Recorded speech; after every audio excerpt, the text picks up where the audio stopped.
So hi guys, it's Christmas time and I decided to make some present boxes. And here they are.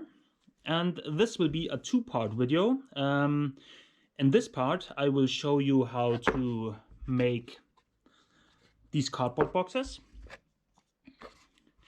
And in the second part, and this one I will link in the top and at the end of the video, I will show you how to make these wooden lids. They're made out of ash. They have mahogany inlay and a nice marble knob. So back to the boxes. Of course you can make them out of recycled material, but I decided to support my local craft store, so I bought almost everything. Yeah, do whatever you want. If you're interested in this project, feel free to watch both videos. I would appreciate it, and enjoy.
So if you like this video, feel free to comment, like, share, or subscribe. I would appreciate that a lot, and it would help to support my hobby. And yeah, have a nice day, have a nice Christmas time, and I will see you next year again, hopefully. Goodbye.